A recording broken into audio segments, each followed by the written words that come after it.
Are you ready? Stand by.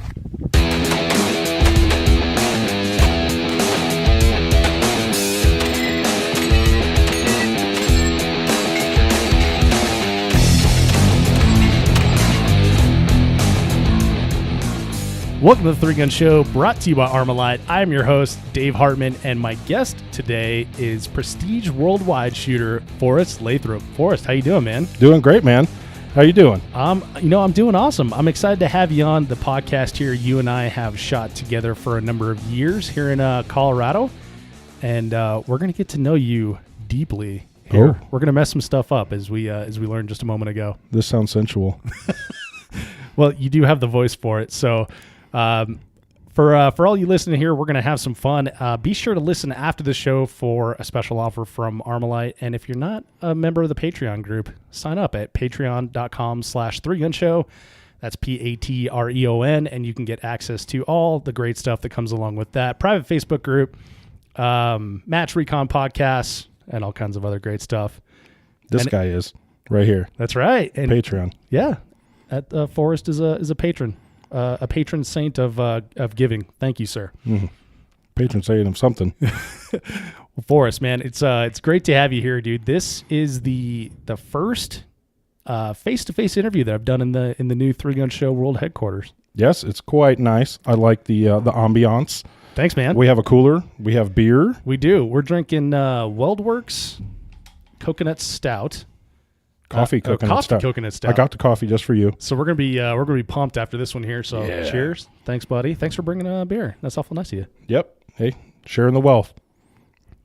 So we, like I said in the intro, we've been shooting together for a few years now, and I think I became aware of you probably around like 2 or 3 years ago, and you kind of just showed up with Wes one day, following him around like a lost puppy. That sounds about right. Our buddy Wes Powell. Yep. And, my heterosexual life mate.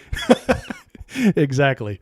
And that reminds me, I got a funny story to tell you after this meeting. So to take this all back, I'm getting confused here because you're in person. Usually I do this on Skype. So to take this all back, let's have the audience get to know you better as a person, as an individual. Why don't you tell us who Forrest is off the range? Like, what do you do when you're not shooting? Contrary to popular belief, there is time off the range. Not shooting. I don't live in my jersey and my tactical pants. It's really the only time I see you, so I kind of suspected that was the only thing you did. Yeah, I think that's what most people think. No, day to day, I'm a specialist auto mechanic. I specialize in European and technical diagnostics. Just normal day to day life. Go to work, come home, play with guns, feed dogs, and go to sleep and repeat. You know, it's kind of the normal thing, and then spend pretty much every weekend of my soul shooting guns and loving it. Nice. Well, so you mentioned a European specialist. You also are like a diesel nut. That's kind of what I think of when I think of you. Yep. Yeah, I've played around on a lot of stuff. Done some go fast diesel stuff. I've done a lot of custom fabrication. Before I worked on European stuff, I did fabrication for trophy trucks and sand rails and other hot rod stuff. Mostly fabrication background. Yeah, like welding frames and bending sheet metal and stuff like that. Yeah, literally have a semi truck full of tubing show up, and a few months later roll out a trophy truck. No kidding. Did you do that here in Colorado? Arizona. Oh, okay. Interesting. How long did you do that? Ooh. I did that. I started doing that a little bit in New Mexico, and then I moved to Arizona, and I did that for a couple of years there. And then I did a lot of my hot rod stuff I did here in Colorado. So that is like just another connected like line of three gunners here. Like a lot of the three gunners I talk to have some sort of racing background, whether it's like actually working in a shop or working on cars themselves. There's some sort of like thing that seems to translate over there from the racing and the technical aspects of that to what we do in three gun or maybe even just firearms in general. Yeah, I think there's something about the mindset there where it seems like a lot of engineers, mechanics, things like that are drawn to it. And I think some of it's problem solving. Mm-hmm. I think generally just kind of the personality of the people too. You just go out and play with stuff and tinker with it and have fun. Right. Yeah, and that kind of is like the endless game of 3-gun is tinkering with things, right? I tinker too much, I think. Do you? People, oh man, I constantly change things when I probably shouldn't. But it's just like with the hot rod stuff, like how do you make it go faster and do this? It's like I'm always playing with different things with my guns. When that's one of those things where, like, for new shooters, it's do as I say, not as I do. Because I tell people, don't spend money on all this junk that I spend money on. Go out, buy ammo, shoot. You'll be better for it. What do? Hey, look what I just bought. Yeah. Have you ever changed anything the night before a match? Oh, absolutely. Have you ever changed anything the day of a match? Probably. I don't know if it was my first or second season in 3-gun. We had a little joke where I was consistently inconsistent with my gear. Like it seemed like I had to re-zero my rifle every week because I was messing around with something that I shouldn't have. But it works good now. My rifle shoots insanely soft. Yeah, but it always works. Took you a long time to get there? Not really. It always worked. It's just I just keep messing with stuff for some reason.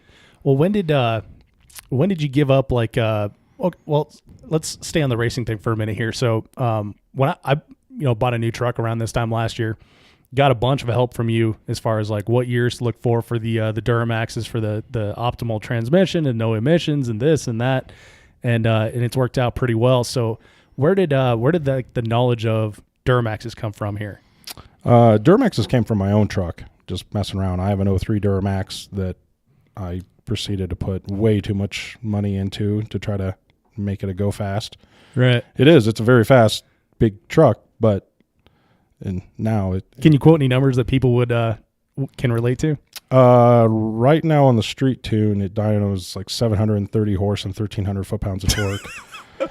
Just Bandamere, just very close to here. It runs like 12 flat quarters. No shit. So it's like an 8,000-pound vehicle? Yeah, crew cab, long bed truck, faster than Corvettes and everything else. It's very entertaining to drive around and destroy little muscle cars. Yeah. So and leave them in a big cloud of smoke. Yeah, unfortunately, I don't like the whole smoke part, but that is an after effect of a lot of power in a diesel. Mm-hmm. Unfortunately. I'm totally cool with it when someone's driving slow with their windows down. So, quick funny story. We love those. Yeah. So I was driving one day, and some probably millennial lady driving a Prius with her window down decided, I was in the middle lane. She decided to come from the left lane in front of me all the way over to the right lane in one swift movement, about taking my front bumper off. Wow. She got into the right lane and decided to flip me off. So I noticed that her window was down. I proceeded to pull up next to her, hold the brake, and mat the pedal. I called her significantly. Ouch. She didn't like it. She came back up and flipped me off again. I noticed that her window was still down. Second dose. Slow learner, huh? Yeah. She learned slowly through that whole experience. I hope she remembers it. She's probably on a podcast right now about cats telling this exact same story. God, I hope so. Probably sounds different, though. I probably sound like a very... I'm sure I sound like the bad guy, though. Yeah. Oh, yeah. Oh, yeah. Yeah, in her version, at least. Absolutely. She was like, all I did was cut him off, and then he threw all this stuff at me from his truck, and then he did it again. And he doesn't even care about the environment. Yeah. It's just carbon. It's just carbon. All right. Well, that's what I wanted to get at, the giant numbers behind your truck, which, you kind of keep that under wraps. You don't really go around and brag about that. But one of the matches we shot together this year, you like, oh yeah, it's 1,300 torque. I'm like, hey, hang on. Did you quote 4 numbers there? Yeah. Yeah, that's the street tune. The race tune is 1,000 horse and 1,800 foot-pounds. Jesus. So I don't ever turn that on.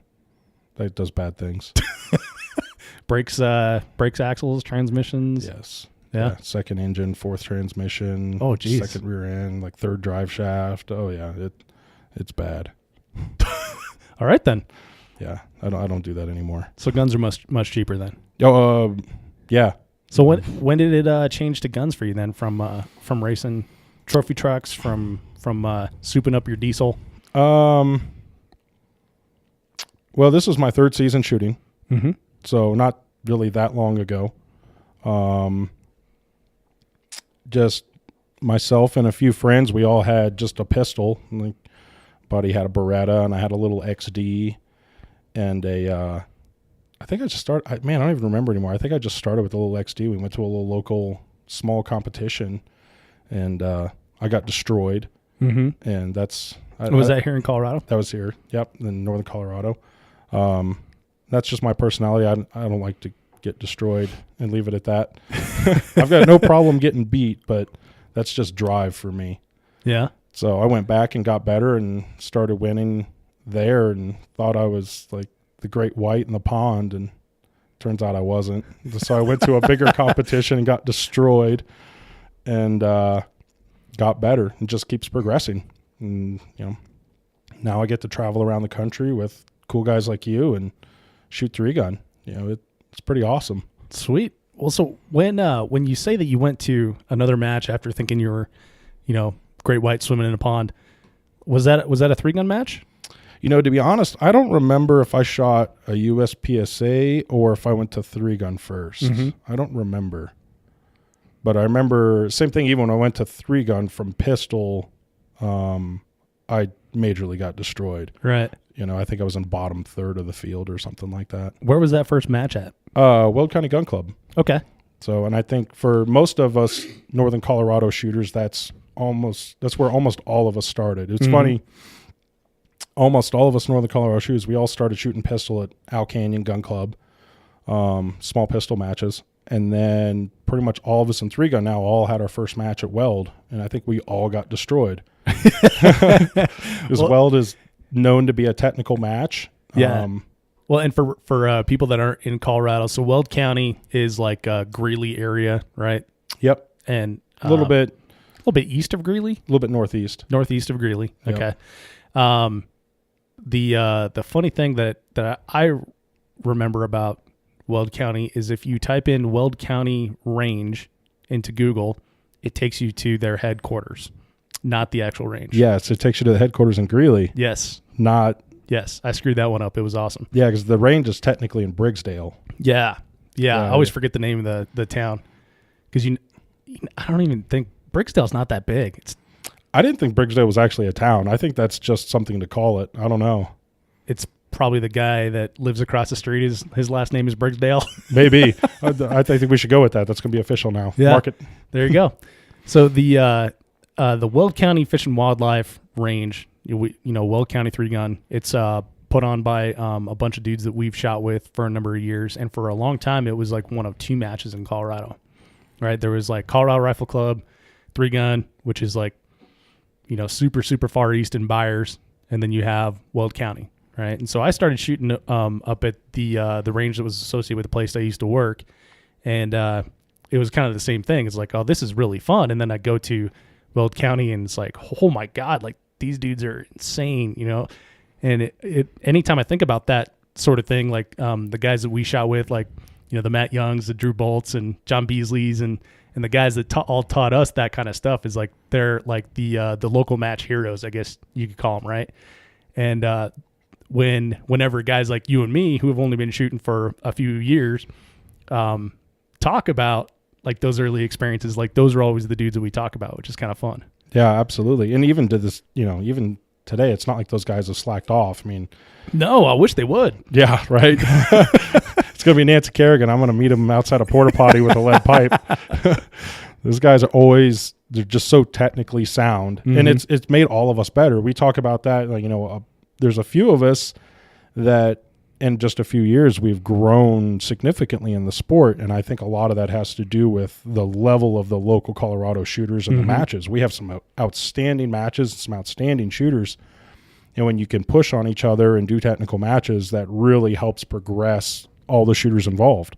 Right. And it's like we've talked about where, we show up to a match and we were doing something dumb or just not efficient, and Matt Young's in the back yelling at us, reverse kneel, stop being dumb. Yeah, it's funny you mentioned that because I want to say it was Matt Young. It might have been Beasley, but it was probably Matt that told me reverse kneel, like on the clock when I'm shooting through a barricade and not hitting anything. And I was like, I don't even know what he's, I mean, like, I understand those two words alone, reverse and kneel. I don't know what he means right there. Yeah. And should I turn around and kneel towards him? Yeah. Exactly. Yeah. And I remember just being like so confused and then still so frustrated because I wasn't hitting what I was shooting at, you know, being done with the stage. And then Matt showed me what a reverse kneel was and be like, well, why would I do that? You know, and it had to be like explained with great detail of like, this is a stable position. Your arm is not moving out here in the wind, you know, that type of thing. So it's funny because we started when you walked in the door, we started BSing about guns as we always do, but it's cool to have like those shared memories of like learning the same thing from the same people. Yeah. And it's, you know, it's one of those things. I credit those guys all the time, like for me and for Wes and, you know, the other local shooters. Like, I honestly can tell you that in this area, without those guys, I'm sure that I would not have progressed to the level and 3 gun that I have in this time frame. You know, it's I definitely attribute a lot to that, and I still try to learn from them every time I go out because those guys still are so technically sound and rarely make mistakes. And that's, even for me now, that's one of the things that I fight a lot is consistency. Mm-hmm. You know, I'll throw down a stage win, and then my next stage in a national will be like 30th freaking place, and then I'll throw down another stage win or something. I'm like, come on, man. Like, there's just do one. Like, choose the top one or shoot top 5 or whatever. Let's get some consistency going here. But that's what those guys, you know, and Matt always, I remember the first time I shot my first really big major. Like, I shot like Pandemic and the Hornady Pandemic in Nebraska. Yep. Yeah, I shot that match, and that was my first major. But that's not a big technical major. My first big technical major was multi-gun nationals. Mm-hmm. And, you know, it's one of those things like multi-gun nationals, like say like top 3 gun shooter name in the world, they're there. Right. Like, everybody is there, and you have to shoot clean and consistent there. And that was the thing, like, Matt just told me, he's like, don't worry about going fast. Don't worry about burning everything down. Just shoot consistent. Don't shoot penalties. And it was one of those things, like, I ran some faster times than Matt on some of the stages, but I was shooting penalties, and he wasn't. And at the end of the match, he placed really well, and I did not.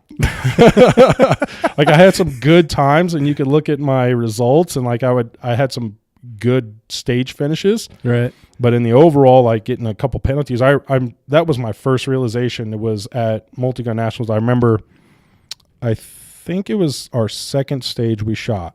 I threw down a great raw time. It was like top 3 of the match raw time. And I was like, oh, this is amazing. And I got 1 FTN, so 5 seconds. And it dropped me from like, it was either 3rd or 5th overall in the match to like 54th. Wow. I was like, oh God, this is different. What have I done? But that was a big learning experience there for sure. And then it was same, even at that match, Drew, because there was a weird long range section where I thought I could be a cool guy and reverse kneel these 400-yard targets on the clock and this and that. And there was a bunch of them. And Matt and Drew both destroyed me on it. They're like, go prone. Yeah. Like, I was like, but it's going to be slow going prone. They're like, hitting targets is not slow. If you sit there reverse kneel missing, if there's more than like 3 targets, go prone. Dude, yeah.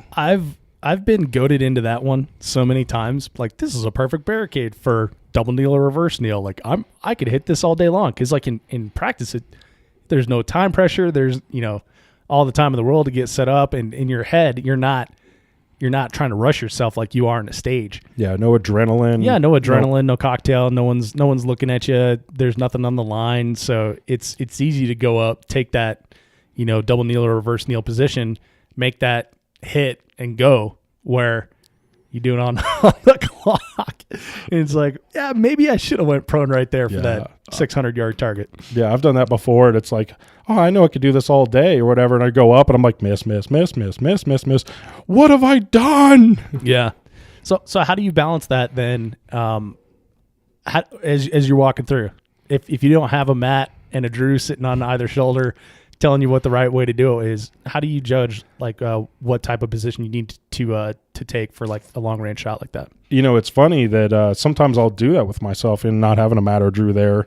Again, because like I said, I look up to those guys and they taught me a lot. You know, I'll go, what would Matt and Drew do? Yeah. Like I've literally said that, you know, and I don't think I consciously think about that as much anymore. But even going through stages, walking through with some other shooters, I definitely realize that if there's an opportunity to go prone and there's more than like one or two targets, I'm going prone. Mm-hmm. You know, if it's one target and, you know, I can build some kind of pretty stable position, I'm probably going to do that. But for the most part, if there's more than like 3 targets and I have the opportunity to go to prone, I'm going to prone. Mm-hmm. But if there's, do you have like a distance you think about that as? Like if it's a 300 yard to 400 yard, I'm going to go prone or? Well, not necessarily, because even I think in the past, especially this past year, we're seeing more scaled long range. Yeah, for sure. Where, you know, it's 100 yard or 200 yard, but it's a little 4-inch auto popper, which are very difficult targets. Yeah. So I don't think it's necessarily distance anymore. I think it's, you know, target to target. Yeah, those little auto poppers that we colloquially call skinny Sammies, those have been eating my lunch, man. Those are difficult, especially when they're not painted and they're in weeds. I feel like I don't give them enough respect. And Kurt Gruber gave me a hard time at the Texas 3-Gun Championship because he listened to my match recon, and I'm like, yeah, there's a skinny Sammy. It was like 55 yards, gave me a whole lot of trouble, and blah, blah, blah, blah. And I get a text the next day after that comes out, and he's like, that skinny Sammy was 80 yards. That's why he couldn't hit it. And so, like, I realized, like, I don't give him enough respect to the point where I don't even bother seeing what actual distance they are. Like, that's how much I disrespect those targets, and it came back to bite me in the butt, like, many times this year. Yeah, that sounds about right. I've done that before on a stage where 50-yard, again, it was the skinny Sammies. Mm-hmm. But, I don't even think it was 50 yards. I think it was like 40 yards in a bay. And it was one of those things like, oh, you can brace off this wall, but you got to shoot these 4 and then run up and do all this other stuff. I'm like, oh, I mean, we're 40 yards. That's offhand all day. Mm-hmm. You know, and it's one of those things where you pull up on the first one, it's like tink, tink, and then miss, miss, miss, yep. miss, miss, miss, miss, miss, miss. You're like, I just went 1 for 1 on the first 2. Now I've shot 7. Like, what happened? Yeah. And then hit that one and go insane. If you lose that respect for a target, it's usually going to eat you. Yeah. It reminds me of the Colorado 3-Gun Championship, which we're going to talk about in a minute here. We're going to do a match recon on that one. So, folks can listen along if you're interested in that kind of stuff. There was and this is the first time I had seen it, a rifle Texas Star. Mm-hmm. Right? And we were shooting from like a wobbly bridge. And I want to say it was like 1 yard beyond the minimum safe distance. So like what, 46, something like that? Yeah, something in there. It's pretty close. And it was with a rifle, and you're starting off. So you're not having to do anything else before you do that. So your heart rate's not all jacked. Like, you're calm, you're in your stable position, buzzer goes, and you mount the rifle and ding, ding, ding, ding, ding, right? Or you could brace off like the rail of the bridge, you know? And I guess I recognized that, and I knew that those were 2 different options. And I was thinking like, you know, I could totally hit that all day long offhand.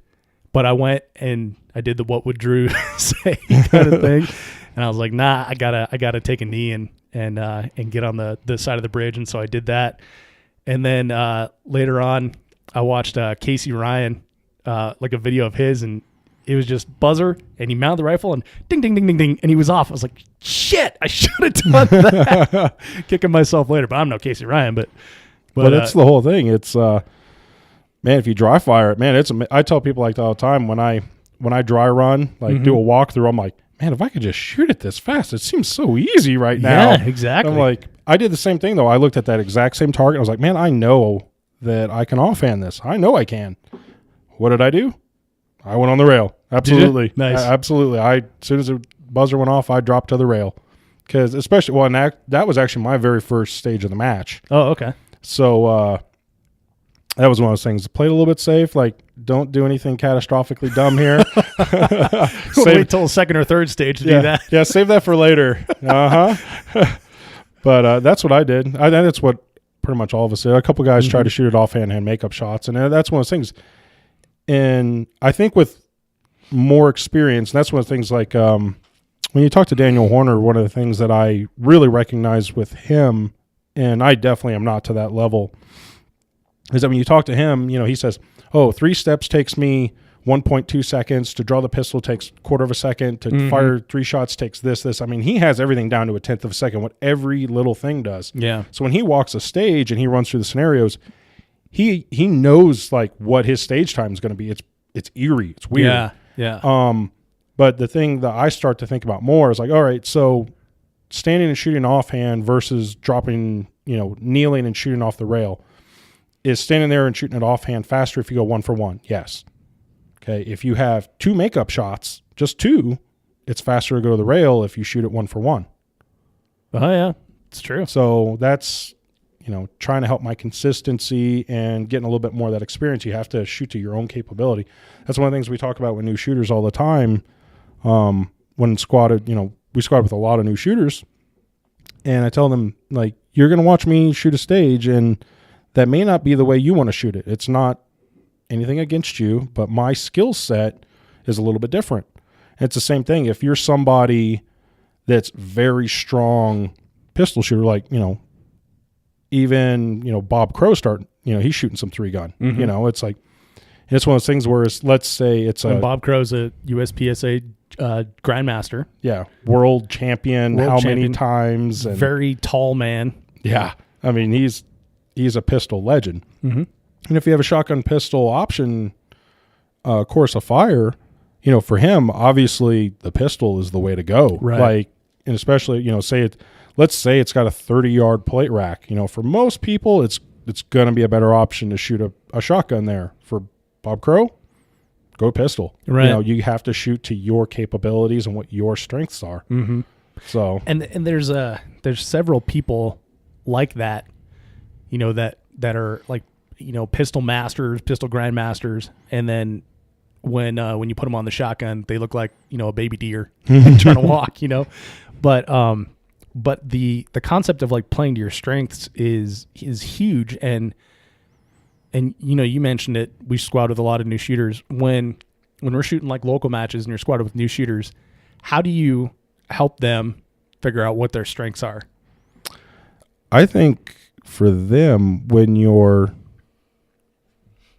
I think that well, as you shoot with them, you're going to see what their strengths are. I mean, because most of the time we're ROing, and obviously if I'm ROing a new shooter, I'm going to be watching what they're doing.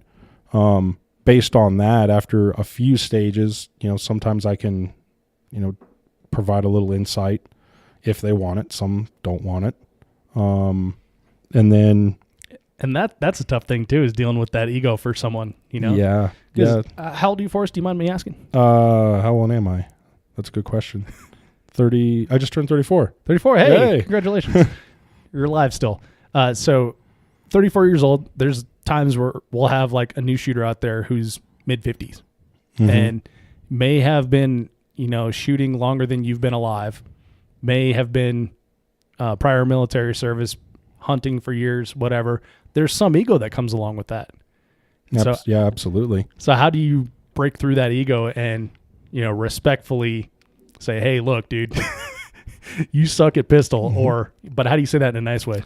My usual thing is just straight up ask me, hey, would you like a little advice, or can I give you some advice or something like that? And just, it's a simple question. If they're like, I've had people tell me no, I'm just doing what I'm doing. I'm like, okay, as long as it's not safety wise, you want to do what you want to do, that's fine. And then, the vast majority of people are receptive to it. Mm-hmm.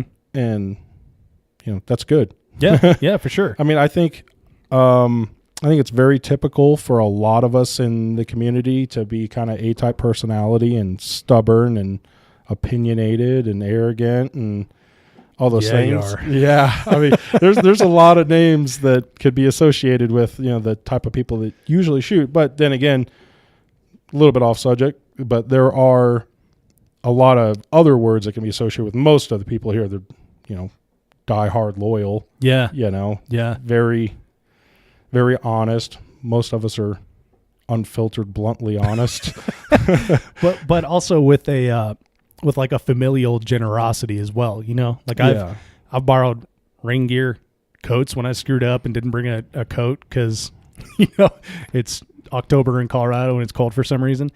Just people will do everything they can to help you, and that's like a cool thing to be a part of, and then turn around and try to show the same generosity that like all the Mike Griswolds and the John Beasleys and everybody that helped us along the way, to show them that sort of generosity back. Yeah, absolutely. And I know that I've heard it on your podcast before, and then I'm sure I've heard it countless times, but it rings true every time. Being involved in a lot of other high level sports and competition, there is no other competition that I've been involved with at this level where literally I would hand gear or advice to my direct competition so that they do better. Mm-hmm. And that is pretty much without fail that I've seen. There's a couple exceptions, but for the most part, it's like I could be competing against a person for the overall match win and his pistol's messing up, or he has wrong ammo or didn't bring ammo up, and that person will hand you whatever you need to compete to your top so that it's a legitimate, win or loss. Yeah. I literally have lent my gun out before and gotten beat with it. But that's just part of the community. It's a very tight-knit community. Right. So 3 years into it, and you're kind of turning around and doing the mentoring thing for the newer shooters that are coming in already. Like, what are some like commonalities you see of people coming in that want to shoot through the gun, that want to be a part of like the Colorado club match scene? Oh man, that's there's so many personalities. That's kind of that's a pretty broad topic, I think. The thing we see, there are definitely people. I mean, there's guys that started shooting last year locally that now are competing nationally and doing very well, that take it very serious. And there's people that I know that have been shooting way longer than I have locally. That's still just a fun thing to do on the weekends. So I think a lot of what that depends on is what the people want to have and what their mindset is. Mm-hmm. Some of us are very competitive and want to win as much as we can and push to do so. And some people are just going out just to have fun. So yeah. I think that really depends. I think training-wise and ability-wise, most of the new shooters is, and I think we all see it, there's a lot of the, I don't want to say myths, even though I think a lot of them are myths, of how to handle your guns, like from the tactical background. Yeah, we were talking about that earlier. Yeah, things like that where, a lot of people think it's cool to muzzle yourself in every direction and muzzle other people regardless. Right. Because that's what the tactical guys do, and there's a time and in place. A real life situation, you're not going to worry about muzzle discipline. Yeah, it's like, if we're going through a door and you're behind me, I hope you still have some muzzle discipline. Yeah, exactly. I don't want that barrel in my back. Yeah, some trigger finger discipline. Yeah. So some things definitely apply still. So I think new shooter wise, it's that, and then a lot of new shooters get ahead of themselves. They try to go too fast too soon, make mistakes, or they're just the mental part of it and speeding your mind up and processing is a huge part of shooting. And that's I still, every time I shoot, I try to work on those things and learn from that, is speed my mind up. I never want to slow down. Right. I just want to speed up my mental processing. And that's one thing that I've noticed is the stages that I've done the best on are not the stages where I think like, wow, I'm going really fast right now. Those are the stages where I end up like falling on my face or doing something else, incorrectly, or running past a target or something like that.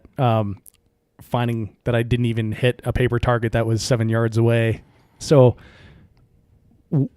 the smoothness, I guess, is where it's at. And like that old saying, slow is smooth, smooth is fast. Like I hate that saying because, like Kalani Laker pointed out on the podcast, like slow is slow, right? So how do you train for speeding yourself up and keeping your, not only your mechanics up to a fast level, but your mental processing, like you were saying. Like, I know you do a lot of training, or at least I assume you do, based on what we've talked about. But how do you train for that speed? Well, and actually, that's one of the things that for this offseason and next year that I really want to address is that actual practice I do very little of, which I need to correct. What? I completely lying to me? No, it's my, I shot 33 local matches this season. That's a lot of matches. It's a lot of matches. And those are my practice. But and I think there's good and bad about that. I like the idea of the local match that you're getting the adrenaline, the push, there's the competitive drive there to train you to do things correctly on the clock with the pressure. On the counter side of that, I personally don't think that you learn as much while competing, because there's times where before the clock, I'm like, okay, on this run, focus strictly on trigger press and front sight. Mm-hmm. And when the buzzer goes off and I just go start shooting, none of that happens. And afterwards, like when I miss a pistol target, I'm like, did you see the front sight? Mm-hmm. No, you didn't train that.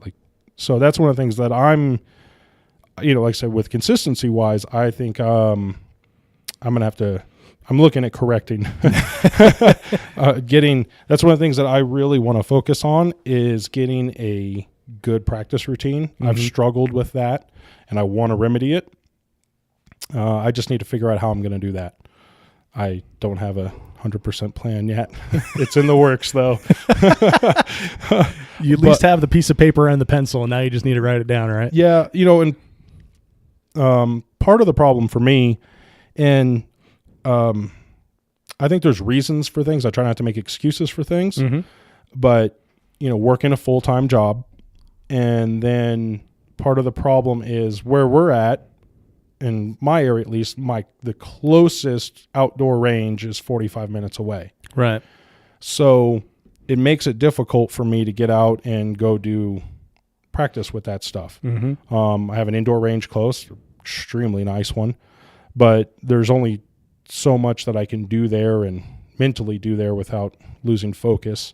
And same thing in dry fire. I've been trying to dry fire more, but I'm still trying to figure out my routine for that, of what benefits me and what honest dry fire is. Cause I can call great hits all day dry fire, this is my third season of shooting. I haven't been shooting that long. There's still a lot that I'm learning. Right. I try to learn every match I go to. And part of that is honest dry fire, how to make that really happen. And then I'm trying to figure out a way to get actually on the range more, mm-hmm. and figure out a way to have ammo for that. Yeah, for sure. That is a difficult thing to come up with, is how to come up with an extra 1,000 rounds a week or whatever it is to go out and do live fire. Because there's for me, one of the things that later in this season, I really wanted to better was my speed on the trigger and my cadence, where I found myself it's 5-yard open paper targets with a rifle, mm-hmm. and I'm shooting faster splits with my pistol. Mm-hmm. I'm like, well, this is a rifle. I have 2 hands on it. It has no recoil. There's, everything's there. Every target should be just double click, mm-hmm. just tap. And I'm like, pop, pop. I'm like, why am I trying to line up A-zone things on every one of these? In my mind, when I'm shooting, it feels, slow. It feels like pop, pop. You watch the video and it seems a lot quicker, but that's still one of the things I'm trying to figure out, is how to pick up that cadence and the mental focus stuff. I think, in my opinion, at least, a lot of that is just experience. Yeah. I talked to Ron Avery about that. I did a class with him earlier this year, and that was one of the things we talked about a lot, is mental focus and how to try to speed up your mental processing. And a lot of that is just doing it. Once it clicks, once you really experience it, I think from there it's a lot easier to recognize and learn from. The thing I always associate with, and not everybody will get it, when you learn to snowboard, you'll catch edges, keep falling. There's okay, you gotta you have to do this, this, and you do it once, you get it right, and you feel what it feels like to do a correct turn on a snowboard, and you're like, oh, that's what that feels like and looks like and how it feels. Now I can repeat that. So I think that's part of the process. But like you were saying, when you can make everything subconscious, where you're not thinking about, all right, trigger press, do this, do that. Front side. Yeah. And it's just happening. Like you're letting it happen and you're focusing on, all right, this target. That's when it comes in. And the same thing talking to Ron, it's all of those things should be pre-programmed and be subconscious. If you're thinking about that, that's mental capacity that you shouldn't be using on that you're having to refocus. Yeah. Yeah. I mean, that's a good point. Like, to build upon that, I shot with Jerry Michalek 2016 at Gen 3 gun. And when he was done with the stage, I was like, how'd that go? And he's like, oh, I started thinking out there. Once you start thinking, it's all over. and then he walked off, and I was like, okay, I better write that down because I'm sure there was something I should learn in there. But it took me a while to like completely understand what he was talking about. But I experienced that a couple times this year of being excited about how well a plate rack was going, or frustrated on how a quad was going in, and then I start just running through stuff in your head of like, okay, well, now I got to hurry up on this, and now I got to do this, and it's like, why am I not hitting this? You got to change your magazine, that sort of thing. And those are all things that you shouldn't be thinking about. You should just be executing, right, in that flow state. Yeah, that should be completely subconscious. Yeah. That's it's funny. It's funny that you mentioned Jerry and his wisdom. So I think it was my first season. I think it was actually at Pandemic, my first major. Okay. And Jerry was there, and I was awestruck. As was he. Oh, yeah, obviously. But I just had a few minutes, and I think it was between stages. And I was like, hi, Jerry, how's it going? Blah, blah, blah. And we were talking for a minute, and I was like, yeah, I'm just trying to figure this out. It's my first major. He's like, do you want to know the secret to winning? And I'm like, here's Jerry Mitchell. He's going to tell me the secret. I'm like, yes. Like, I've got my phone's out recording. Like, I've got somebody else dictating in the back. Like, I've got like crayons and things. Wes, take a note. Yeah. Like, I'm writing everything down. Like, this is it. Like, golden tablet stuff. Crayons. And, he looks at me straight. I'm like, yes, it's about to happen. And he's like, shoot fast, don't miss. Walks away. Just mic drop, walks away. I'm like, how do I do that? The game is simple. It's not easy, but it's very simple. Yeah, I mean, that's true. I mean, what he said is completely true. How to do that, that's a whole other story. Exactly. Just bake a good cake, and the cake will be good. Yeah, right? So that's, for everybody out there, a pro tip. Shoot fast, don't miss. Yeah, it's a secret. Yeah. Don't ask me how to do that.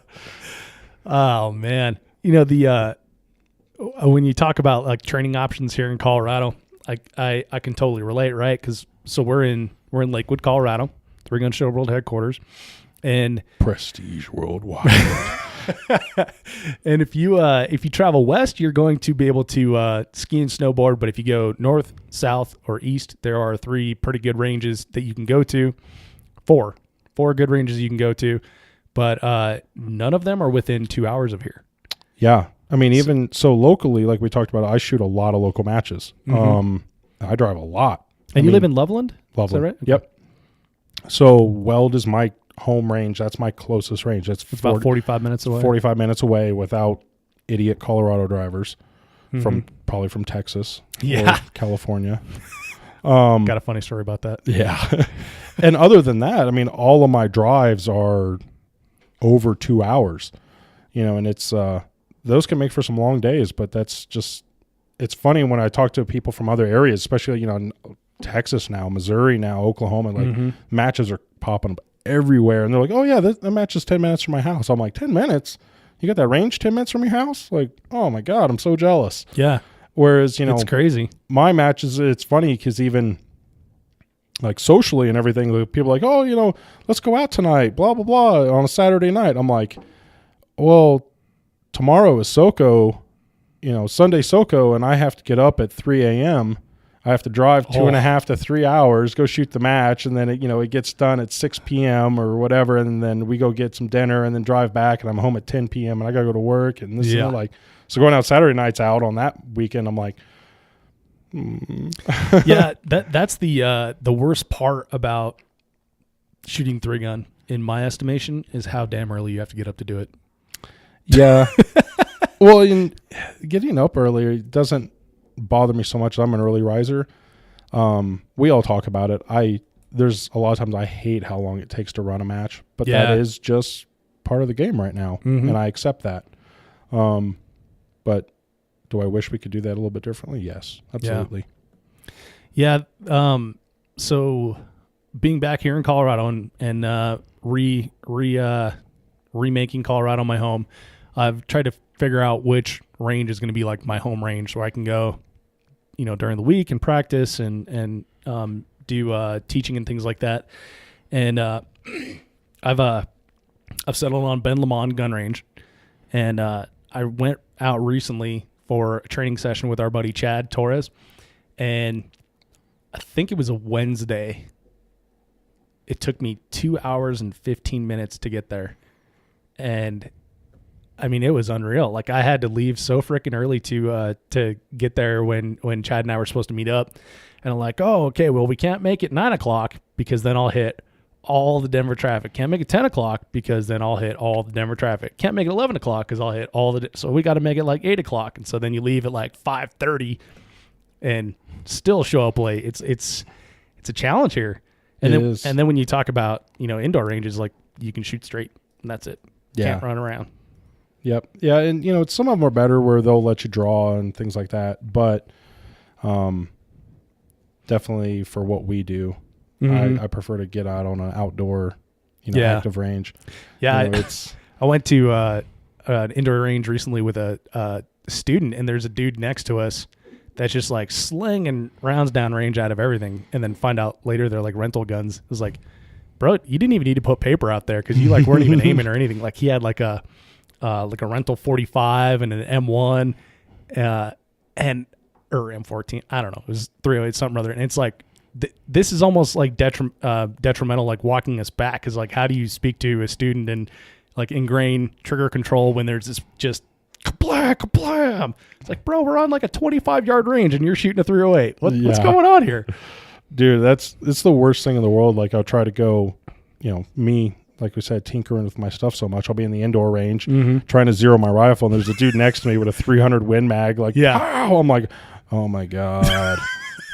That's when like I just slide my rifle out a little bit further so the muzzle breaks out there, and just start doing a few triple taps or whatever. That. Yep, like having a little muzzle blast.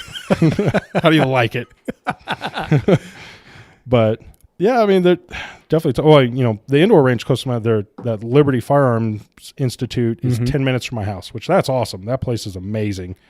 The place has the most competition gear I've ever seen at a local gun store. That's because the 3-gun guy is the purchasing manager. Well, yeah, that helps. Yeah. Well, that's probably the premier indoor range in the country right now. Is it? Yeah. I mean, it's 52 indoor lanes, 4,000 square feet of retail space. It's like a year and 2 months old or something? Year and a half, maybe? Yeah, I think it's almost 2 now. Mm-hmm. Because earlier this summer was the 1-year anniversary. Oh, okay, yeah. So, but yeah, that place it's awesome, but still and I'm a member there.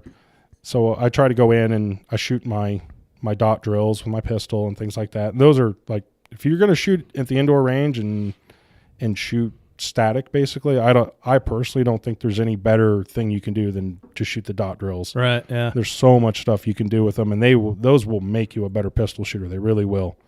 The hard part for me is that, I'm used to 3-gun and running around like a banshee and doing cool stuff. And then to stand, at the 5-yard line in indoor range and poke holes at block 3/4 inch dots is, for me mentally, it's hard to stay focused.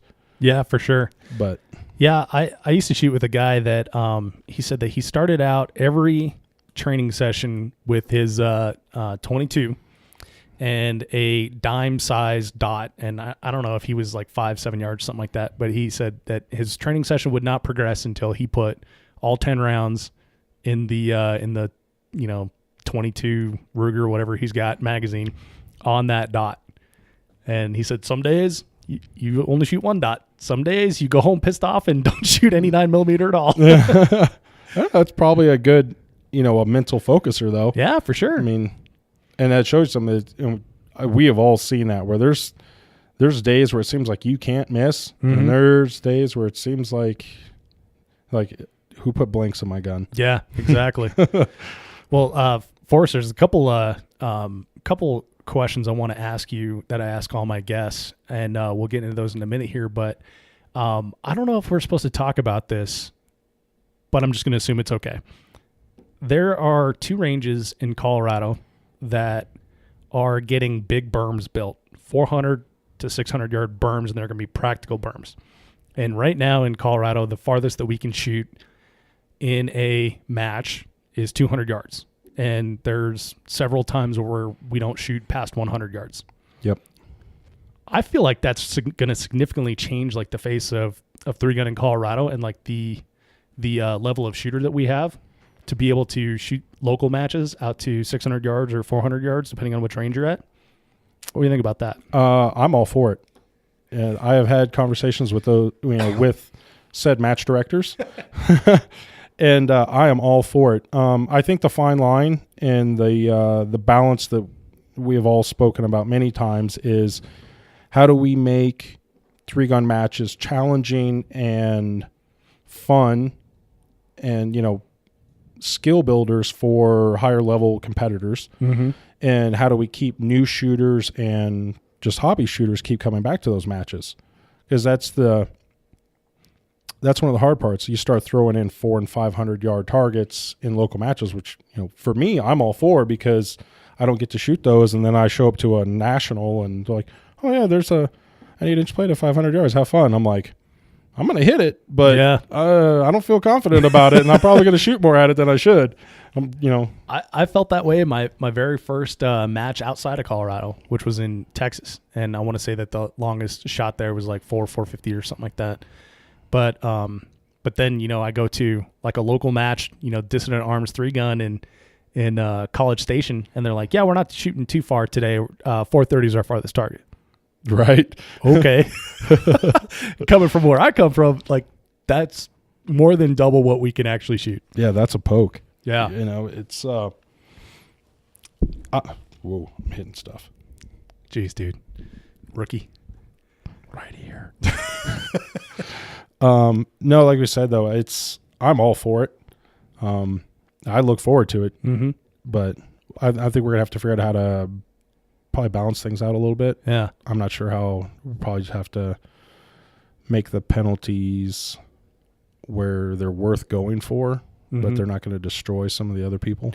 Yeah. So I've thought about this a lot too, because this is a conversation I've had a lot with match directors all over the country, is like, how do you create a match that's challenging for your best shooters, but also makes your core, or not your core, but maybe your large majority of hobbyists, like you said, weekend warriors, come out and want to shoot it.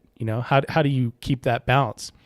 And maybe you do like divisions, or divisions, classes, like A class, B class, something like that. Yeah, that's one of the things that we have talked about, is that if you start splitting up into kind of some skill level, and that's one of the things that I've actually heard from a lot of newer shooters. And I encountered that when I first started getting into 3-gun and shooting nationally, where, I was a first or second year shooter, and, shooting against Jerry Michalik in, same division, or shooting against Keith Garcia in the same division.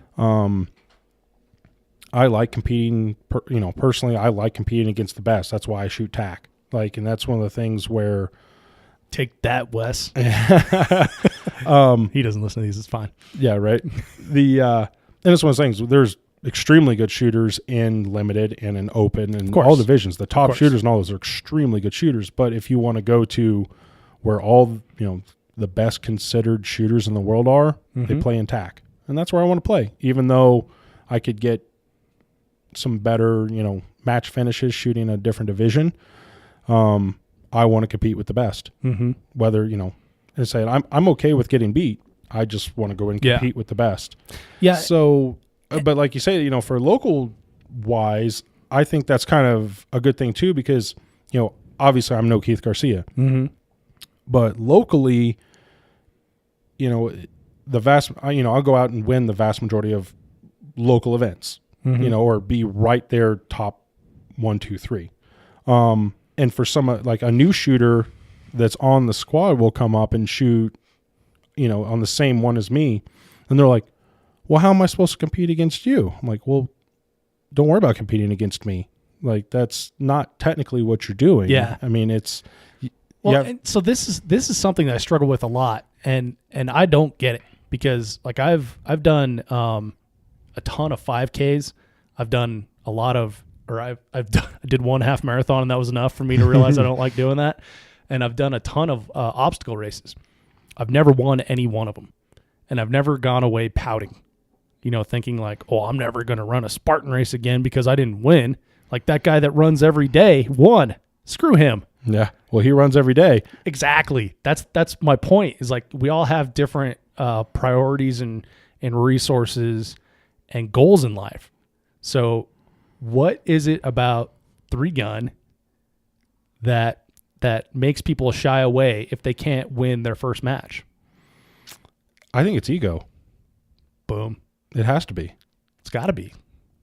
And it's one of those things, like I said before, where I think a lot of us can be described with singular words, some good, some not so good. And even with myself, I'm extremely competitive. I know that. I could be stubborn, I can be opinionated. I know all these things. But my personality also is that I love competing. I love to compete. It doesn't matter what it is. It's like a joke with friends and family with me. I can't have a hobby. Every hobby I have turns into a full tilt, like second job competing. Yeah. It doesn't matter what it is. There's a long list of them. Nice. But I could tell you though, like 3-gun has kept me in, stimulated and interested in wanting to progress longer than just about any of them, because every time I think I'm, like getting to that next level and like I find something else that just takes me down, right, that I want to get better at. But that's my personality. Not everybody's like that. And some people, when they get kicked, they like to curl up in a ball on the ground for a little bit. Somebody's got to help them up. So then two questions. One, how does a person, if they're listening to this and maybe they go to their first match, they get frustrated, how do they deal with that? And then second, how can we as stewards for our sport help people deal with that? Well, I think part of it is that the people, when they do go to the match and they don't do so good, again, though, I think that varies a lot with your personality. There's the people like me that when I get beat, I'm going to, I'll go ask questions like, hey, why did you do this? Hey, why did this happen? Like, why did I get beat so bad here? Because I want to get better. Some people just aren't like that. But I do think it's one of those things where if you want to compete, and this is don't get down in this sport. If you're a new shooter and you go out and you get beat, or you do poorly your first match, don't get down. Like, the resources to help you get better are absolutely there. The people are willing to help you. People are willing to give you gear. If you want to get better, the resources are there. I mean, it's even the same thing. We talk about our buddy Chad. Chad has only been shooting now for a year, and he has become a very good shooter. Yeah. I shot in a squad behind Chad last year, hard as hell, and I was thinking like, man, this was a tough match to choose for your first match, right? But he is also one of the guys that is a high, he is a very high competitive drive and wants to do good. So let me finish that story. So went to dinner with Chad and talking to him about what he does in his professional life. He has, like you were saying, that drive, and that like tenacity, you know, and he's not like a meek personality, right? And so then this year when I shot with him at the Colorado 3-gun championship, because we both shot on the RO squad, I was like, who in the F is this guy? Like, what did you do while I was gone? Like, dude, last time I saw you was December. It's freaking July. What did you do? You know, like he's progressed so quickly, but it's the work he puts in, you know, and you get what you put into the game for sure. Well, and he's a great example because I think it was his first or second match that he ever shot. We were squatted together. It was at Ben Lomond. And he was one of those guys where he didn't do very good in the match, but he asked a lot of questions and he was very receptive. So same thing, like me and him were talking a lot. I'm like, hey dude, look at this. Let's walk through it together. Let's build a stage plan together. And he was very straight up about it. Hey, you know, what do you think I can improve on here and here and here? And when he came in, his pistol shooting was awesome. He had a very tactical posture. He's a very big turtle. But I was just going to say tactical turtle. Oh, he's a very big turtle. This is a big man. Yeah. And moves really fast for a large man. He moves very fast for a large man. He surprises a lot of people. Yeah. But that was the same thing, though. He had the personality to do better and say, like, hey, you know, you did this better to me. What can I do? What do you think about this? What do you think about that? And I say the resources are absolutely there. And now, like say, Chad is quickly becoming a very good shooter. He's poured himself into the sport. He has, and he wants to keep progressing. And I think he will. But I say, if you're a new shooter and you're discouraged, try not to get discouraged. Same thing. I got destroyed my first few matches. Yeah. But if you want to be, a competitor in the sport, just ask questions and keep coming back. If you keep coming back, you're going to get better. And especially if you have a lot of good shooters in your area, you're going to get better fast. I mean, there's a few places, Northern California right now, there's a couple shooters coming out of there that have recently started shooting that, because of the guys they're shooting around, have become extremely good, extremely fast. Yeah. I mean, it's... Well, it's a very good point, and several of my guests have said, like, choose people that you squad with well, and squad with better shooters. And I noticed that when I was in Texas, I would, go shoot a local match or a club match, and you couldn't pick a bad squad. Like, there was so many good people shooting at each club that you're like, okay, well, I guess I could just flip a coin here and then find a good squad to be with. And like, that's pretty cool when you have like a club with several strong shooters that they can, put you on any squad and you can go learn something. Yeah, you can feed off of. Yeah, absolutely. That's one of the things I've thought about. We've talked about before where, man, if you were, let's say you're a USPSA pistol shooter and you're getting into it and you decide that you want to be really good, and it's like, the world's perfect and this and that, you want to be the best shooter you can be. Like, you say, okay, I'm going to move down to Arizona and I'm going to go shoot at Rio Salada. Yep. I'm going to make Rio Salada my home range. Yep. I can guarantee you that if you shoot at Rio Salada for a year as a pistol shooter, one, you're either going to quit because you've gotten beat so bad, or you're going to be like a grandmaster within a year. Yeah. I can pretty much guarantee you that, because the level of average shooter there is so high that's what it is. I mean, if you shoot there on a consistent basis and the average level shooter is a master, guess what? Yeah. You're probably going to become a master pretty quick. Yeah. Or go start racing go-karts or something. Exactly. Or you're going to get out of the sport. I think somebody mentioned that maybe from Rio Salada recently, where they said the vast majority of their new shooters either progress very fastly and become a master, or they quit. Huh. Interesting. But do they do they care about that? Because like our local match directors here, they seem to care a lot about the new shooters and want to maintain them. And we have those conversations constantly on how we can keep new shooters. Well, getting back to the 400 yard plus range, I think part of that, I think doing some divisions and maybe separating it a little bit, whether, on a club level, I think would be good. I mean, you see that in so many other sports. There's A class, B class, C class. Yeah, you see that everywhere, and it's good because one, like everything, it gives you a ladder system to try to build. So as you jump up a tier, you're competing against like-minded, like-skilled people. And then when you reach the top of that tier, you jump to the next tier. Now, when you jump to the next tier, maybe you're at the bottom of that tier, but guess what? Now you have a foreseeable, obtainable goal. Yeah. And I think that helps develop the sport. Now with the 400-yard things, we've had discussions about that, and I wonder, one of the big things that I talk about with 3-gun, trying to keep matches and stages challenging to, higher leveled shooters and to new shooters, I think, is building in skill option is what I call it. So let's say you build a stage where if you have the skill to shoot a plate rack at 50 yards offhand, you don't have to run up 30 yards to shoot it from a supported position. Yes. You know what I'm saying? So like guys like me and, whatever else, I'm going to, like, whether I should or not, just for practice sake at a local, I'm going to shoot that offhand at 50. Yeah. And I'm not going to run up 30 yards. Will my stage time, resemble that with probably, several seconds less? Yes. But at the same time, if it's 50 yards and you put a barricade there that I can shoot off of, even though I should practice my offhand, if you put a barricade there I can shoot, I'm probably going to shoot off that barricade.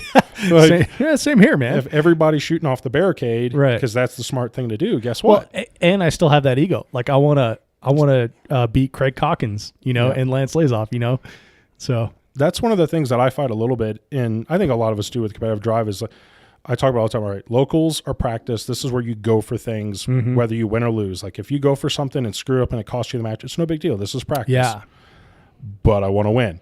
Dude, I try not to do this on the podcast a lot, but I'm gonna toot my own horn real quick. So I did that at the AK prep match that we did in Weld County.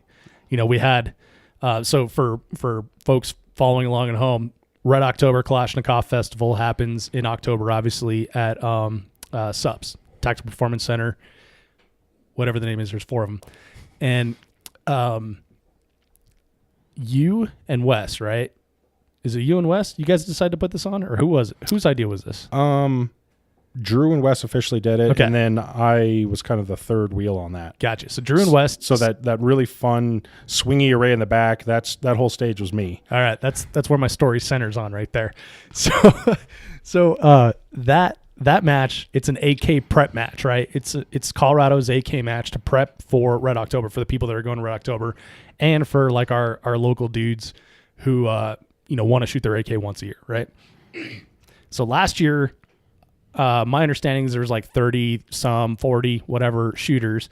This year they added an AR division, right? So let's fill the match.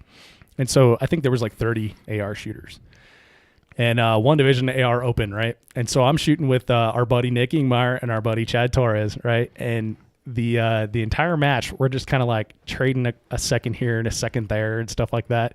And my squad, our last stage, is on the backside with the stage that you designed with all the swingers. Like you kick a popper over, and then there's multiple swingers activating, and there's like a certain order you have to shoot them in a clamshell and stuff like that. And then several other wide open targets through this small little berm, right? And looking at that, like I'm not one of those people that, like Daniel says, if I take 2 steps, it's this much time. But I looked at that and I was like, this is a fast stage. And so since we were so close through the entire match, like no one knows who's winning because it's a club match and practice score is not updated, but we're sitting there and I'm like messing with Nick and Chad. I'm like, you guys are going to have to break your triggers off on this one. Like you're going all out. Like you gotta go for glory on this one. And we did. And Nick, who'd been running 30 round magazines the entire time because he's like, nah, this is our screw around match, realized that, now it's a thing. And so he goes and gets his D60. And then Chad is like, okay, I'm in. And then so Chad's, I want to say Chad was up first. Maybe he was up second or something like that. But Chad throws 2 rounds into a no shoot. And then Nick has a jam on his D60 that he hasn't used the entire match. And then I beat them both on that stage, but I actually ended up winning the match. And you go back and you look at the standings, like I did not have a stellar performance. Like I I was like 3rd to 6th on every stage, but I ended up winning just by keeping that consistency and not letting the ego at the end. Like I almost feel bad, but it's so funny. Like I totally got Nick's ego going, and we've laughed about this since, and Chad too. But it's funny though. Like you let that ego take hold of your shooting, and all of a sudden you just go out of your mind. I don't know. It sounds like in a way you kind of had the ego going there. You're like, I know what I'm doing here. I'm going to burn this down, and I'm going to drive these guys to try to chase me. Yeah. Well, it's funny because like maybe that is what I was doing, but in my head, like I had convinced myself I was just joking around, just playing it cool. Yeah. But maybe I was just really being a dick and pretending to joke. Hey, you saw the right thing with that stage, though. I mean, I designed that stage to be like you have to go full throttle. Yeah. And that, like, even that first array, I designed that, like, if you delay on that, you're going to be sitting there waiting for that thing to come back around. Absolutely. I designed that thing to kick and get on the trigger and go. Mm-hmm. And I don't even think I was in the top 3 of that stage. I want to say Landon got the stage win on that one, and several other people were in front of me, but just talking enough trash to Chad, and he wings a no-shoot. It was funny, though. I actually wanted to make that stage a lot tighter with the walls. Mm-hmm. I wanted to make it almost kind of like a tactical thing where you had to like pull your rifle up and back, like moving in and out of the walls really tight. But then like Chad walked through it, and I was like, that's a bull in a china shop, man. These walls won't last. Yeah. Yeah. And then, same thing, having new shooters there. Yeah. Again, and a lot of guys are shooting like 18-inch rifles and stuff. So yeah, it was the same thing. That's one of the things we battle with. Like, I try to make things technical, but I absolutely do not want to design something to DQ somebody. Right. And then I try to even point out things that, I don't want to say, it was a 180 trap or DQ trap, but I try to point those things out to her, like when I have new shooters on my squad, like specifically bring them up and point it out. Yeah. And even the same thing when I shot that stage, I had a couple newer shooters on there, and I was very specific with them about muzzle control. We had a very specific conversation on that stage because it would have been very easy to break 180 on that stage. Right. Yeah. But yeah, absolutely. But that stage was a ton of fun. That was a ton of fun. Go really fast on that one. Yeah. That was a good one. All right. So you brought up DQ. Forrest, can you tell me about your most spectacular disqualification? God. And then we're going to ask what we can learn from it afterwards. It was very recent for me. It still stings. And I don't know this story, so I'm a little nervous. Yeah. It still stings a bit. My first DQ. Hard as hell multi-gun. Yeah, it was hard as hell just a couple weeks ago. Yep. It was absolutely legitimate DQ. I earned it. Didn't fight it, didn't argue it. I earned it. Not to make an excuse. I do think there were some underlying things that I don't want to say made it imminent, but probably contributed. Contributed, but it was probably inevitable. So one of those things. So we all know hard as hell is a very physical match, and this year in particular was extremely physical. So if the day before you go to the match, if you have 102-degree fever, if you can't breathe, and you're like, you want to be a hard ass and say, I'll push through it, because there's like, I don't quit. That's like, I do not quit. And you still show up to the match. So it was second day, second stage. So literally halfway through the match. I was actually considering I was shooting pretty good, considering that I couldn't breathe. Like I was struggling to breathe. I was coughing up blood. Oh my God. Are you kidding? Yeah. I was getting some vertigo, and like, did we shake hands when you came in? Probably. Damn it. I probably hugged you. I might have grabbed your butt. But I was not in a good place mentally or physically. And in hindsight, that's one of those things where realistically it was probably a little questionable what I was doing. And I told my guys before that I was with, I was like, maybe like, I know that I'm not in a good place right here. Keep an eye on me. If I start to do something like stupid or start to be unsafe, like just throw in the towel. Like because I know that, me personally, I'm not going to quit myself. But it turns out I had pneumonia. All right. So it was stage 2, the trench stage, shotgun, pistol, rifle. It was a technical stage too. It was a mixture of birdshot and slugs, multiple mixtures, and then yeah, good. and then More things to think about. yeah, and then rifle and pistol, and a lot of back and forth running through the trenches. Started with shotgun. I went through the shotgun. I finished shotgun. I turned my shotgun up, and I had the muzzle and like the extension tube in the dump barrel. And I was like, oh, I got to put my safety on. I reached over with my thumb to push the safety and hit the trigger instead of the safety. Oh, wow. Executed a barrel. Ouch. So I just stopped. I'm like, oh, man. Especially at hard as hell, you don't have to put your safety on when you dump. Yeah. So, That's and odd. it was, the RO on the stage was Ken Nelson. Right. And he was standing above me because we were in the trenches. I was like, well, Ken, that's why you say don't bother putting your safety on. I don't think I actually spoke that well because I couldn't breathe, but You thought it though, right? yeah, that was, no, I did say it, but it probably didn't come out that well. But I absolutely earned it. I messed up. And yeah. That's a tough one. Yeah, and it's one of those things, like you say, it's not to make an excuse, but I definitely think my mental and physical state at that point definitely had something to do with. Well, so let's talk about what we can learn from that. So first of all, would you in that condition shoot again? I would like to say no. How about 2 questions? Should you? Should you? No. I don't, like, especially because, like I say, mentally, I'd been doing pretty good. You know, I mean, the reason I had already not stopped is the day before and earlier that day. I was struggling. I was having a hard time, but I wasn't doing anything unsafe, and I felt in control. Mm-hmm. But even going into that stage, I think I was kind of worsening. Say I was having a hard time breathing. I was coughing up blood. I was getting some vertigo. Oh, really? Yeah. So even before that, you know, I straight up, I told my guys, hey, keep an eye on me, because if this starts to get out of hand, like, just stop me. So should I have been? Probably not. And that goes back to, like, we've had some conversations lately too about, you know, the mental capacity of a shooter in different situations, you know, whether they should shoot or not. And it's one of those things, should I have shot? Probably not, honestly. So that's why, like, even when I DQ'd, I was like, yep, that's par for the course. I completely earned that. Definitely don't feel good about it though. Yeah. I mean, I take that personal. I did something unsafe, but through that, so the rest of the match, I went up to Brian. I said, hey man, like, I'm sorry.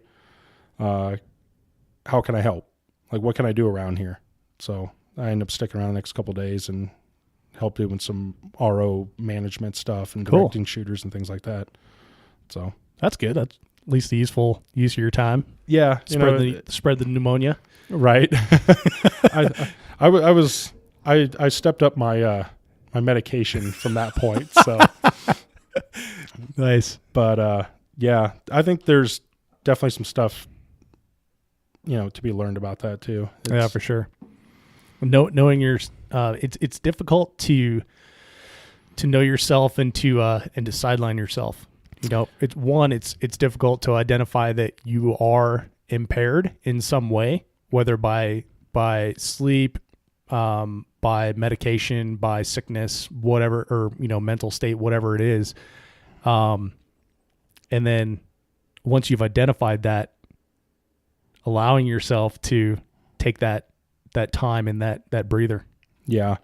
Yeah. Like I said, if it had been, you know, anything other than, like, you know, a major match that I committed to before and had everything set up, I would not have participated. Right. But, also, like I say, I am not a person that quits. Right. Like, coughing up blood, I'm like, don't worry about that. It's just a little bit of blood. It's all good. I had some Kool-Aid before. It's all good. It's all good. It's cough syrup. Yeah, I was like, I can't breathe, but I'm like, I'm still functioning. Just leave me be. You know, and up until that point, I was doing pretty good. But yeah, that definitely was skirting the lines, I think. All right. So I'm going to keep an eye on you in the future. Well, you can definitely tell my voice is still not correct. even from that. It takes. You're not talking funny. Surprisingly, I think I am a little bit. I can hear it, but No, I mean you're making intelligent sense. yeah. Mm-hmm. I mean normal for you. Right. Good for you. Yeah. You've even still, for some reason, it takes a little bit to recover from pneumonia. I'm not sure why. I've never had it. I hope to never have it. So Yeah, that's I don't want to know. That's my first encounter with it. Yeah. And again, that was a little life lesson to be learned. It looks like it probably started as like a cold or like a bronchitis thing, but because I went out and physically pushed myself and sucked in a bunch of dust and everything else, it progressed. Yeah. Especially out at hard as hell with the moon dust. Yes. Oh man, there was one stage I thought I was going to pass out because I got in this barrel dragging this sled thing, and when I pulled the sled, it like puffed up a bunch. I mean, it's like flour, you know. Like I sucked a bunch of it in. I was like, I thought I was going to pass out. Dude, after Red October, I had just like goobers coming out of my nose like all the time, and I got this bad habit. I'm the best little brother on earth. I will take pictures of the nastiness that comes out and send them to my brother. So yeah, for weeks it was like, you know, masonry. Yeah. Every loogie you hawk up, we should probably get Brian checked now that I think about it. Dude, if they need He to build lives out anything concrete out at that facility, like they don't have to bring in the mixture. Bring water. Just bring water. Yeah. And I don't know what else you need to make it super hard, but yeah, you have everything you need right there. It's pretty crazy. Yeah, that place is it's a different facility for sure. Yeah, way different than what we're used to here in Colorado. Yeah. I'll tell you one of the interesting thing is that, you know, I've always shot pretty much all West Coast stuff. Up until this year, the most East Coast thing I shot was the Hornady Pandemic in Nebraska, which I wish they did more there. That is an amazing facility. Is it? It really is. That facility is awesome, but they do very Heartland? Is that Yep, what it's called? Heartland Shooting Park. Yeah. Yep. And that place is all grass. Nice. Oh, cool. Like it's nice. And you know us, like if it's not dust and rocks and around here and all that, like we don't know what to do. But this year going to shoot Fort Benning, you know, it's like, to me, that place is like a golf course. Yeah. Like I showed up, like all the bays literally have like concrete drainage systems underneath them, and like wow. Yeah, it's a very nice facility. I'm like, there's no dust. What do I do with this? I was highly confused. Yeah. And I was like, there's green. What is this green stuff in my scope? Exactly.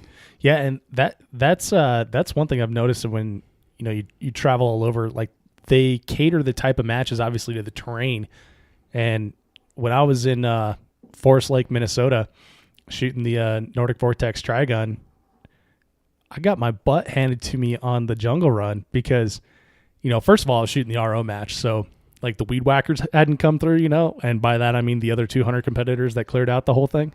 But man, you had to like pop your head around and you're like, I think there was 5 over there, but that maybe there's 5 over there 15 paces from here. I mean, it gets confusing, and when we're not used to that kind of stuff, you know, we don't have the repetitions that local shooters in that area do. Yeah, that's definitely one thing I want to try to experience. I don't know if it'll be this upcoming season or not. I want to get out east and do some more. I really want to go shoot Gen 3 in Missouri, 3-gun championship. I was just going to say Gen 3. Chad Francis, man. I met him at Pandemic, my first major, and we were squatted with him and Katie. Those are great people. Yes. And that match looks phenomenal. I really want to shoot it.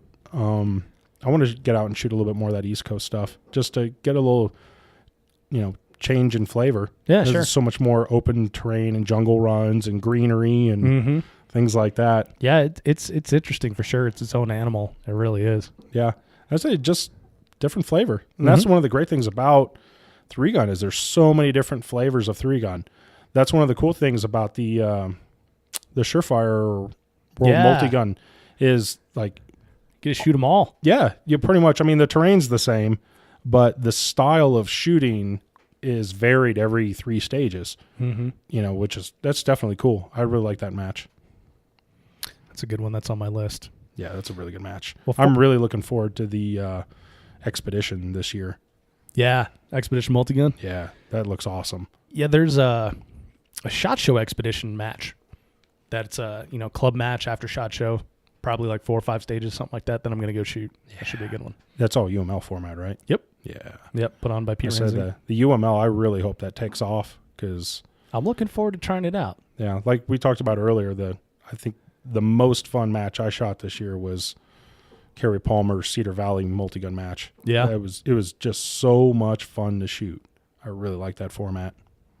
Yeah, I'm looking forward to test. I'm not looking forward to reading another rule book. Like I figured I already had all the rules down, but The rules are it's a small hump. Yeah, rules are pretty straightforward. Only thing you have to look at is penalties for target distance, and that applies in some weird ways because especially for the UML format, even though there's a lot of confusion with that too, because a lot of people think UML is only one format. There's actually, I think, 3 different types of UML. Mm-hmm. So there's like traditional 3-gun with long range stuff. Oh, okay. And then there's like the expedition type where you can shoot at PCC and all that, and the long range is all scaled.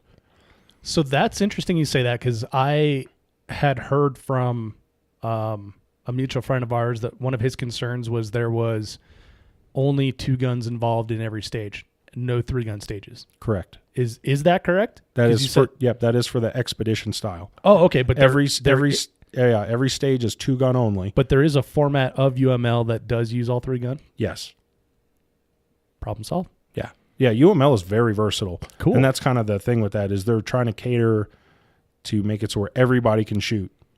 And even like the 2-gun format runs just so smooth and fast. Mm-hmm. And the scaled long range, a lot of people discredit that. I can tell you that scaled long range is not easy. Yeah. Like at the Cedar Valley match, we shot golf balls at 20, I think it was 25 yards inside a barrel. Mm-hmm. And they were held up. It was cool what they did. They took a no shoot and like turned into a little pyramid with a cutout and just stuck a golf ball in it inside a barrel. So you couldn't see where you were hitting when you were missing, everything like that. But a golf ball, you had to shoot the golf ball out of the little holder.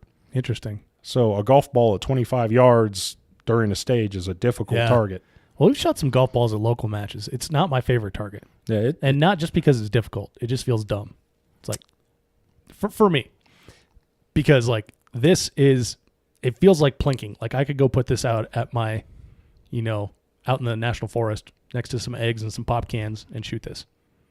Yeah. But I mean, you're still, I think that's still a challenge. But well, yeah, I think that's just a mental perspective though, because if you take, an 8-inch plate at 200 or a golf ball at 25, the target difficulty is pretty close. But here's the thing. Like I know it's a mental block. If that were a piece of steel at that same distance at 25 yards and the same diameter as a golf ball, I would not think twice about it. I'd be like, oh, that's going to be hard.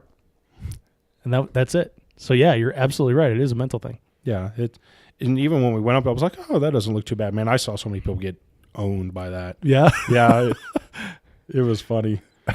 But I really liked the format. And even in the scaled long range, I'm talking to a lot of people that haven't done it. They discredit it. Mm-hmm. It is a lot more difficult than what a lot of people realize.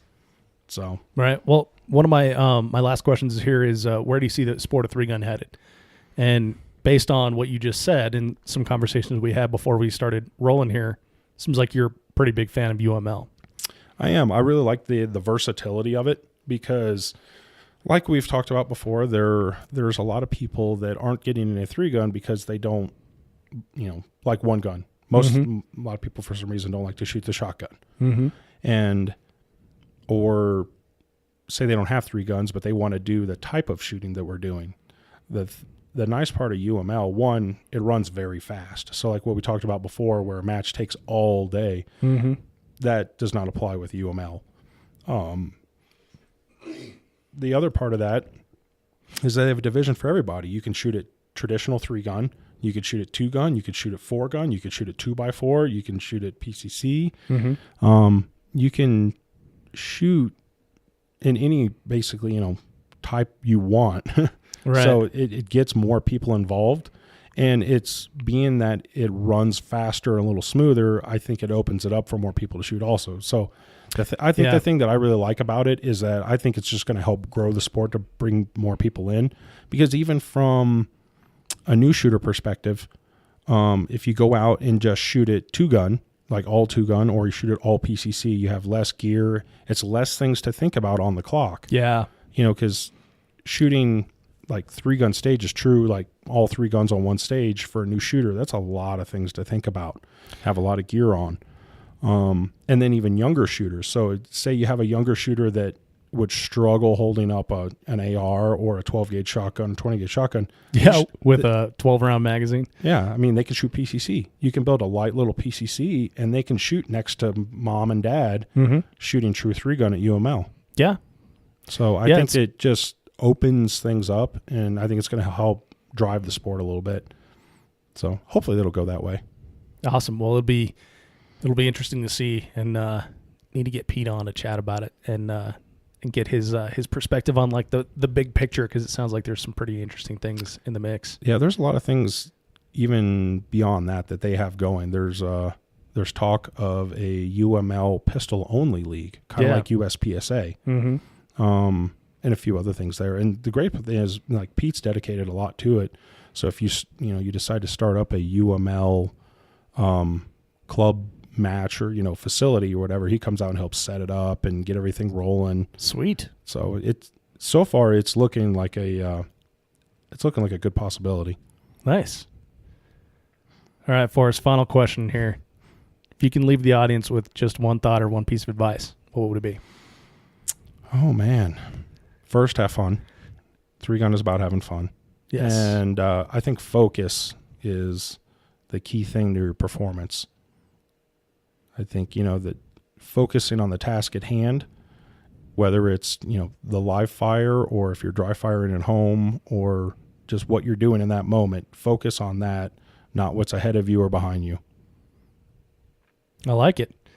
Well, Forrest, man, this has been a ton of fun. I really do appreciate you coming down here from Loveland, first of all, to be with me in the studio, and for sharing your knowledge and your journey with the audience of the 3-Gun Show.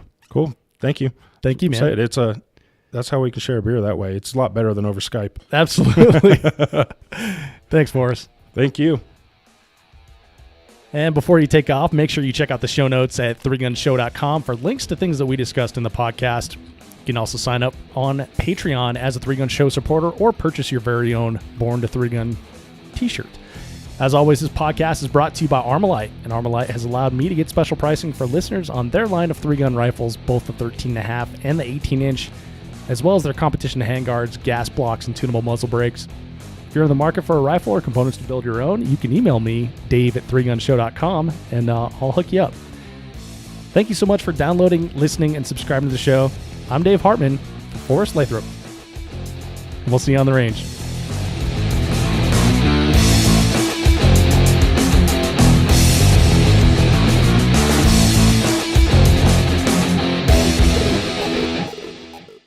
If you are finished, unload, show clear.